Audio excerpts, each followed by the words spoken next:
Today we're going to be talking about Deadpool 2, so stay tuned.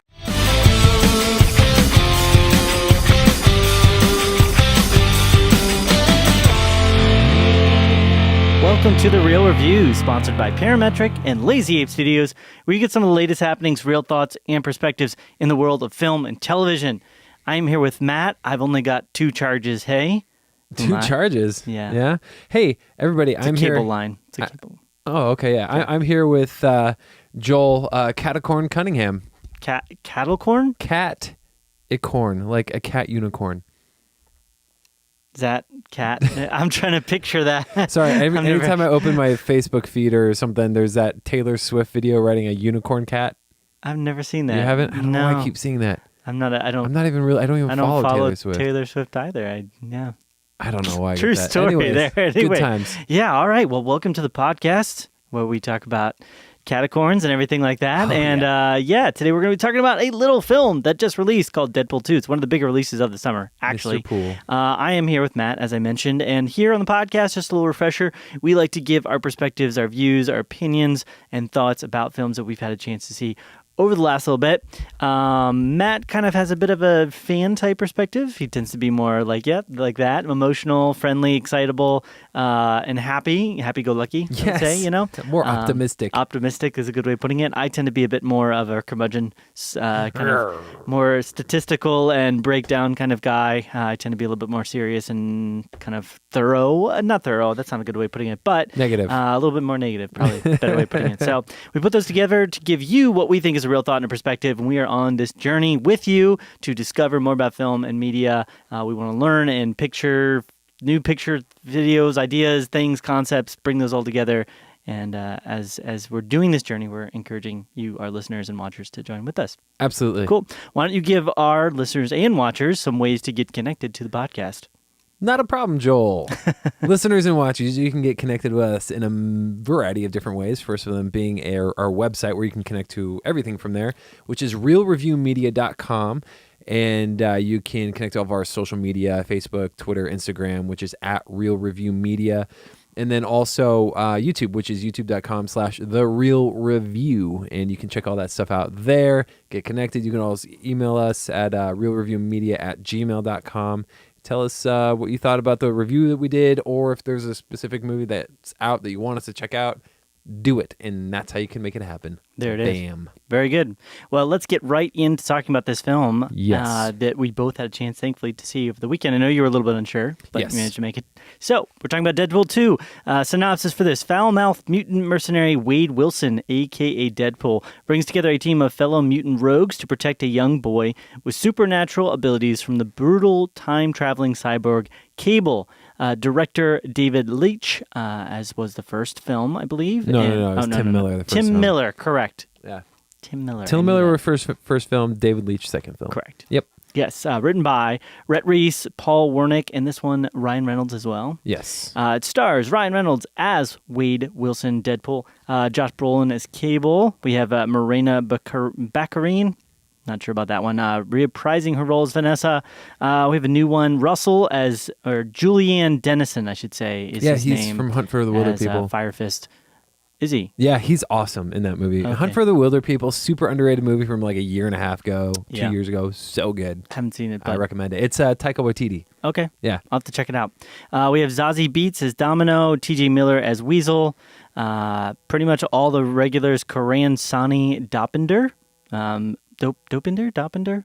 Something like that? Dopinder. There you go. Yeah. Pretty much the same folks overall. Bill Skarsgård was in this one, actually, Zeitgeist. That was pretty interesting. Yeah. I haven't seen him in anything since It. Since It. Yeah. So it was kind of cool to see him in this, and I'm like, oh, yeah, I kind of recognize him. Pennywise. Yeah, and Terry Crews was Terry in it Crews, as well for a little bit, so it's Bedlam. So what are your thoughts, perspectives?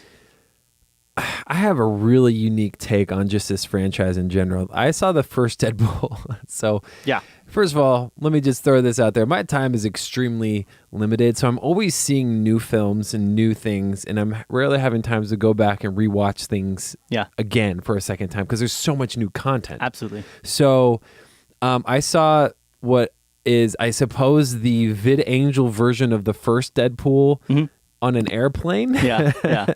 And so it was a weird experience because I felt like there was weird gaps where there should have been something happening, and then there was weird like cutaways and then weird dialogue because I didn't understand some of it because of basically it was filtering all the language out of it. Anyways, so going into this second one, I never went back and rewatched an actual version of Deadpool. So seeing this one and knowing just through time, knowing what happens in the first Deadpool, I thought this one was okay. But at the same time, I appreciated for what my knowledge is. It felt less like shock humor to me, except for one scene. It felt less shock humor to me than the first Deadpool was going for. Yeah. And I like that. I hate shock humor, dude. I'm not a fan of that at all. Yeah. And so I appreciated that about this one. Yeah. Except for this one scene that I don't want to spoil. Anyways. Yeah. But there was some. Yeah, depending upon what you're talking about, I would agree. I think there was a few shock moments for sure. There's only one that I can think of that I was like, oh, what? Yeah. I can't even look at this. It has to do with the X-Force. I don't know if that's... Oh, really? No, it wasn't that okay. at all. Yeah, that I loved. Yeah, that whole section of just the way things play out for the X-Force was a bit like, whoa, it's a bit extreme. Yeah, but funny. Anyways, I thought it was all right. I thought it was just an okay time at the movies. It was funny. Yeah. I'm a big like movie reference guy, and that's something that Deadpool does great. He references the heck out of things. Yeah, very self-referential. And referential to other things happening in current movies and movies that Ryan Reynolds has personal connection to. Yeah. And just different stuff like that. I really appreciate that stuff. And, yeah. It's funny that stuff actually gets put into a movie and is canonized, you know? Yeah, I'm going to go on a bit of a tangent here, but there's a comic book that they actually do where Deadpool becomes so self-aware that he actually breaks free of the comic book universe. Really? Yeah, it's a really classic story about Deadpool, and I'm like fingers crossed. I know, I'm like fingers crossed that they build up to that eventually to the point where maybe he breaks out and he kills the director. Especially some of the stuff that they do in the Blazing Saddle style, right? He just breaks out of the movie at the end, and especially the stuff that happens in the post credits or mid credits scenes. Oh yeah, I feel like if they're willing to do that stuff, I feel like they have complete reign to do whatever they want. They may just do that at some point in time. And that's why Deadpool in a way is so fun and crazy, because he's willing. Well, the stories are willing to go to very crazy places. So I would agree with some aspects of what you're saying. I think more details would probably help me know how much I agree with what you're saying. Right. The big thing for me with this one is the first film was hugely about the humor, and sort of just the self-referential, but also the going against the grain of what we've known for Marvel and everything. And the humor is really what sold it for me. And it was the same for this one. I will say with this one, I don't think I laughed as much as I did with the first one. I think that's partially because I just kind of know the character a bit better at this point as far as the film style of him. But the moments that I did laugh, I really laughed a lot. Yeah. So there was real legitimate moments throughout the course of the movie that were really catching me off guard. Yeah. I was really laughing at. I think the funniest moments to me was actually the beginning and the end, like during the opening credit sequence. Yeah. And then the very end, like post-credit scene and everything like that. And a couple spots in there, just ridiculously, awesomely hilarious. I think personally, and we're not going to talk about it right now, I think we're going to do a little bit of a spoilerish talk later on. Yeah. The post-credit scene for this film is probably within my top post-credit scenes of all time. Yeah, it's really clever. Yeah. So in regards to the humor, that's kind of my opinion. I think action-wise, they kind of upped the ante a little bit with some of the scenes with this one too. There was some better fight scenes at times because Deadpool's double the budget is the last. Yeah, they had more characters fighting. They had more kind of set pieces kind of going on. In particular, the last fight scene with Juggernaut was pretty awesome. I thought it was ridiculous at the same time, but it was in dark and humorous, but pretty good. And the scene where they were doing the car chase was pretty cool too. On that transport. Yeah, I thought that was pretty awesome too. And the fight scene in the prison was actually pretty good. Yeah, all that stuff that you see in the trailer for sure. Yeah. No, my favorite part or sequence is the excitement that Wade Wilson goes into in recruiting the X-Force. Yeah. And then his excitement about what's going to happen with his first mission with the X-Force and how it transpires. Yeah. I was laughing out loud. I was like, oh my gosh. Yeah. It was really good. Yeah. I really like that part was really, really there good. was just so many there was like just little touches of like, wow, I didn't see that kind of happening or come, like the part with Peter. Yeah. Who's on the X-Force. I'm not going to spoil it, but you know, as far as like he submits the headshot and it's like not even him. Yeah, it's like, it doesn't even look like you. I forget who it's it's an actual actor. Yeah. I forget the actor's name. I think he was on Seinfeld.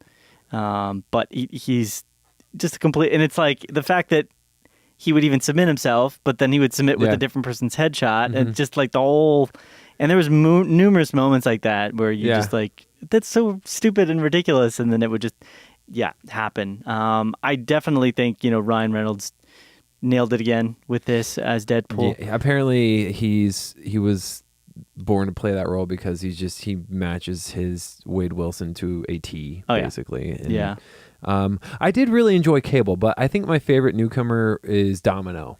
Okay. I did like her a lot. I think that I wish I could have gotten more of her.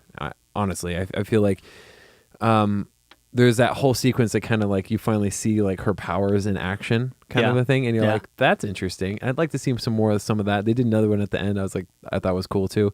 But I think she did a great job for just as far as the actress is concerned, but we need more like grounded people typically in a world of chaoticness and not very realistic as a person as like Wade Wilson is. And I thought she brought that, and I thought Cable brought that. I liked both of them a lot. They're more just a straight person to the very contrasting Wade Wilson. It's usually like that. I mean, Deadpool is the craziest of the crazy sharks in a pool of, minnows of non-craziness. I'm just making up metaphors here. As they say. He's the shark of craziness sharks. and minnows. Yeah. I liked how Russell was handled in this. I liked how he actually kind of, even as a kid, you could tell he just had this like, kind of like his eyes would get big and just like this craziness would kind of come onto his face at times. And I was like, that actually seems realistic that he would turn into this like crazy older adult person. And I just liked his character because of that. He was almost like this lovable, like homicidal, friendly person. It was weird. And I thought his character was fun. I thought Domino was okay. I think she and Cable were about equal to me as far as like, my appreciation for them in the script. I was kind of like, okay, they fit for this film and I'm happy with them. And as far as seeing them moving forward into the future Deadpool films, I'm like, okay, you're going to have a role in them, but as far as how significant it needs to be, I'm neither here nor there. Trying to think what else. TJ Miller was good in this. He can be a little bit much at times. He's one note. It's kind of how he was in the first movie. Yeah. He's just there to like kind of bounce like ideas off of Wade and to say quippy one-liners and to always comment on how ugly Ryan Reynolds looks. Yeah. So I thought they gave sort of I felt like they had a good balance between new characters and old characters. It felt like they gave the old characters the right amount of time, dialogue, screen, updates on where they're at. And then they gave the new characters the right amount of time as well to me, and I was comfortable with that. And I could see what you're saying about Domino maybe having a little bit more significance in the plot, but I don't think they could have done what they did with the X-Force, and that's where her story would have probably filled out more time, is if they had just brought her in and she had been part of the X-Force, you know what I mean? But because they had to build up the whole team and everything, that kind of took some of that. But yeah, I really enjoyed it overall. So do you want to get in a little bit of spoiler talk? You wanna rate it first? Or actually, I have a couple of like maybe negatives. Go ahead. So I'm thinking maybe what didn't work about this movie to me compared to the first one, or what the VidAngel version is it felt kind of muddled by too many things happening potentially. Yeah. Right from the get-go, like I was just like there was a lot of stuff happening. Yeah. I felt there was a lot of people, a lot of stuff happening, and that was the beauty. And I realized the beauty behind the first one being much lower budgeted in a smaller cast. All that stuff allowed for a lot more depth and kind of more single mindset path taking, I guess. Yeah. And this one just felt like there was a lot of like what's going on. And also there's the intro credits. I can't talk about that yet. Never mind. But yeah, it just felt like too mushed. Like there's too much happening to me, and I felt it for some reason. And the jokes, a lot of the one-liners didn't land as much for me. Yeah. As well. But other than that, I thought it was all right. Yeah. I mean, I thought it was good, not great, but yeah. Okay. Yeah. That's fair enough. Yeah. What would you give this thing? I'm going to give this one an 88. Okay. So B plus. Yeah, I'll give it an 82. 82. Yeah. Okay. I didn't have that same. It felt cluttered a little, maybe, but it felt like everything was in there for a reason. Mm-hmm. I think some of the jokes didn't land. Like that's fair to me. Mm-hmm. Some of the jokes definitely didn't land as strongly. I think some of that just comes from like you're more familiar with the humor style now. Right. The jokes didn't. Some of the jokes didn't feel quite as intelligent as others. Right. Like when. I can't spoil it, but we're going to get ready to go in that in a minute. So let's get into that. We'll go into the spoilers now. If you don't want to hear anything about Deadpool 2 that we haven't, spoiled, we don't want to spoil anything for you, just turn it off now, turn the podcast off. We're going to get it in here. 5, 4, 3, 2, 1, and Wade Wilson dies. Yes. Sort of. Not really. Yeah. Vanessa sends X-Force, him back. pretty much the entire X-Force dies horrifically. That was my favorite part of the movie. Except for Steve. My absolute favorite part of the movie. Yeah. That was horrible, though. He comes back and he saves Steve, or Peter. Sorry, I said Steve.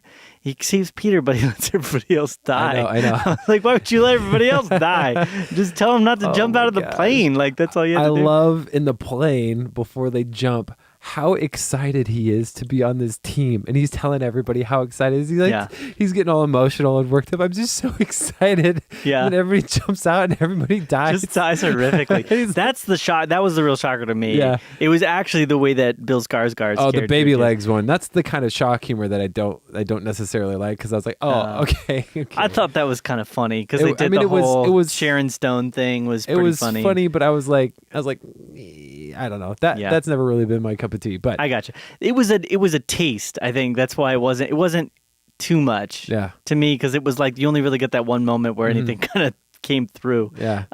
So I thought that was ridiculous but funny. The X-Force scene was definitely the worst. We should talk about, I don't know if we want to jump right into the end. Yeah, sure. Like the post-credit scene. Let's do it. That was probably one of the most funny, ridiculous things I've ever seen. I mean, for him to go into pretty much his entire filmography. He goes to filmography, his bad filmography set. I mean, he kills himself after Green Lantern's been written. He kills the Ryan Reynolds as he's looking at the Green Lantern script, and he's like, this is going to be the big one. It was building in the ridiculousness, because first of all, he got the time portal thing, and I'm like, oh my gosh. Time machine watch. I'm like, well, he's just going to go back and save his wife, and he does that. And you think, okay, well, that's it. You know what I mean? And then he goes and he saves Peter. Right. And then he goes and he kills Deadpool. Deadpool from X-Men Origins Wolverine. And as soon as I saw him, the scan, the pan up thing, I was like, oh my gosh, I can't believe they're going here with this. And that was so hilariously ridiculous. And then he goes back even further and kills himself. Yeah, and so it's now it's making you wonder, well, what's the next movie going to look like? Are they going to legitimately, is his wife going to be back alive again? Or here's the thing, because it breaks a lot of it creates a lot of paradoxes if they do that. Because I don't know if they're treating it like it was just a post-credit sequence, or if legitimately that's part of the story. Right. And if so, people are going to be like, wait, what, how, because I guarantee you there's at least, 5 or 6 people that probably didn't stay for those post-credits and just walked out, and they're going to be like, I thought she was dead. Right. Maybe they'll give you a throwaway line or something. Yeah, in but Deadpool 3. I'm hearing there's supposed to be a lot of deleted scenes. They actually filmed a few more post-credit scenes. Oh, did they? We stayed all the way to the end. One of them, they didn't tack it on because it was a little too much, basically, because he makes a line earlier about going back in time and killing Hitler as a kid. Oh, and he goes back in time and strangles him as like a baby. Oh, dang. Yeah, I know. Wow. And that would have been really dark. Yeah. But I was like, but anyway, that I was... could see him doing that, Yeah. but that would have been really dark. Yeah, I probably said I wouldn't want to see, babies. Anyways, and then, but yeah, there's supposed to be a bunch of other ones. Like they were supposed to be, they were trying to work out the rights to get, they wouldn't have called him Captain America, but get Chris Evans to come audition for the X-Force. Oh, really? And like do some quippy way of talking about him being Captain America, but not really being Captain America. Funny, yeah. That kind of stuff. Yeah. They could have gone ridiculous. Like if they had the right time and budget, I mean, they could have made almost an entire movie of Deadpool doing like Family Guy style, like jumping through time. Right. You know? And then I didn't care for Juggernaut. It's kind of a spoiler that he's in the movie at all, but I think I liked him a lot better than the original Juggernaut from X-Men 3. I just didn't I don't know, I don't know. I felt like it was a weird thing to see him in this. Maybe he wasn't there enough or something like that. I will say he didn't go full Juggernaut. Yeah. Because Juggernaut's power is not just that he's this giant behemoth thing, but that when he gets running, he can't be stopped. Right. And he never ran. Right. I was like, well, why don't you run? You know? Like, that's your power. He did rip Deadpool in half, which was pretty crazy. That was pretty awesome. That was hilarious. The other thing I was going to say, a great cameo was...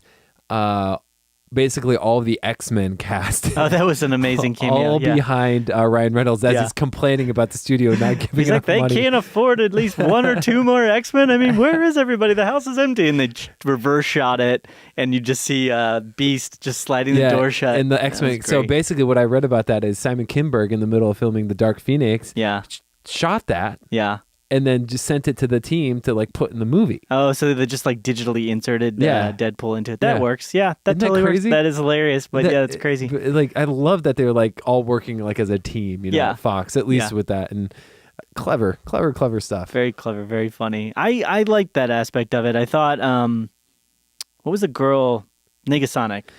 I didn't get to see her enough. She wasn't really in it all that much. I'm feeling like that might have been on purpose. Really? I feel like her role's almost getting switched out with Domino or something like that. I don't know why, but she legitimately she used her powers like twice. She was in it. She had like a total of, I think, like 4 or 5 lines. So here's the thing. In the first one, I remember her being like super awesome. I loved her powers and the way it was used. Like she just like blowing stuff up. And this one like used her powers twice maybe. Yeah. The first time was more of like a self-defense thing. Yeah. And I didn't see that, and I wanted to see more because I thought she had some cool powers. I think the one moment, there's a couple moments that got a little bit grating. Hi, Yukio. Yeah, that was funny to me. I think the one moment where he got the most grating was probably when he was, dying. Oh, yeah. Because it's like, you know that like he's not going to stay dead. Right. And they kind of, and I saw him, he's like, oh, I hope the Academy's watching. And I think he said that like twice in the movie. That part got a little bit Did he? too much. I didn't see that. Yeah. Because you're like, oh, he's not going to die. I did think it was cool that he like went into the other world and got to see his wife and everything like that. Yeah. And she's like, it's not time. Yeah. It's kind of odd, but cool. Yeah. I'm like, well, I don't know what that place is, but right. All right. Yeah. So, I don't know. Overall, I liked it. Yeah. Dope Ender's was crazy in this one. Like he was a little crazy in the first one, but he's a lot crazy in this one. Oh yeah, he went full on like homicidal at times. Yeah, I thought his thing at the my favorite thing is when they're auditioning for the X-Force. Yeah, he's like unloading stuff in the background. Yeah. And Peter's in there, and they're like, well, you're hired. Yeah, he's like, come on. Yeah, that was pretty great. So and he just kills. I don't remember the guy's name, but like the way he kills him at the end. The headmaster guy. Yeah, the headmaster, and he's like. He just like comes in out of nowhere, like he did what, like he saved them. Yeah. He's like, I did it, guys, I did it, and it's like, dude, they weren't gonna do anything anyway. Yeah. So, oh man, yeah. So I thought it was good. It was definitely a worthy successor. Yeah. To the Deadpool series, and it makes me excited to see Deadpool 3. I think they're gonna do an X-Force next. That was what makes I'm sense. hearing. Yeah, but that would make sense. Yeah. So cool. Any other thoughts? No, that's it. No. Cool. Well, we would love to hear your thoughts and perspectives as well. If you've got any thoughts you want to share, any questions you want to send our way, please feel free to do so. You can reach us at realreviewmedia@gmail.com. Additionally, want to remind you of some ways to get connected to us. We have our website, which is realreviewmedia.com. We have our Facebook, which is facebook.com/realreviewmedia. We also have Instagram and Twitter, which are both at realreviewmedia. And as always, it's spelled REEL. Real. And if you want to check out our vidcast, go on to YouTube, youtube.com/therealreview. Indeed. There it is. Cool. Anything else, Matt? No, that's it. All right. Well, it's been real. It's been real.